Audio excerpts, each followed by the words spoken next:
សត្វលោកកើតមកមិនទៀង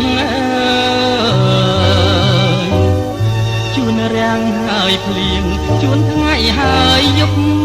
មើលវល់ស្លាប់មករួងមិនចែងឈរឈប់ជីវិតចំពុកតែរឿងទុកខាគួរឲ្យអនិច្ចាវាសនានៃមនុស្ស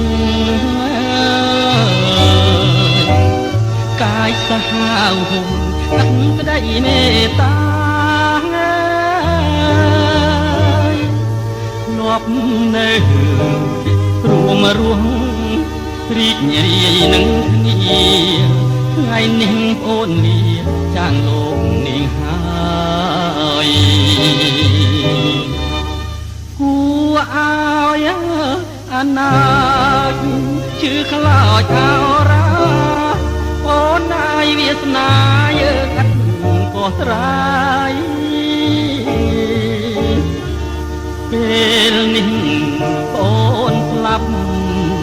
ចោលបងទៅហើយមានសង្ឃឹមឡើយបានជួបមុខគ្នាសូមវិញ្ញាណក្ខន្ធអូនបានសោយសុខថ្ងៃនេះទៅមុខបងនៅកំព្រៀងកម្មកាចចង់រៃតាមកដល់ទីឲ្យរងវេទនាបណ្ដាលពីលោក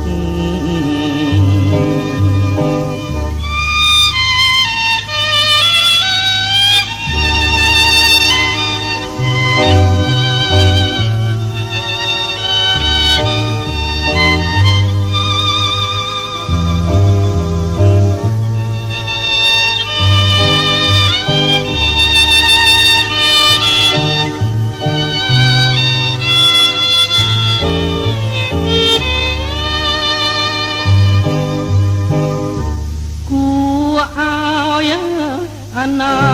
គជឿខ្លោចអរ៉ាអូនហើយវាសនាយើងអត់ក៏ត្រាយពេលនេះអូនស្លាប់ចោលបងទៅហើយមានសង្ឃឹមឡើយបានជួបមុខគ្នានក្ខន្ធអូនបានសោយសុខថ្ងៃនេះទៅមុខបងនៅកំព្រៀង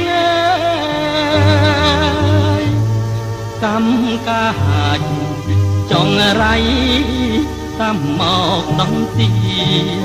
ឲ្យរងវេទនាកណ្ដាលទ្វីបលោក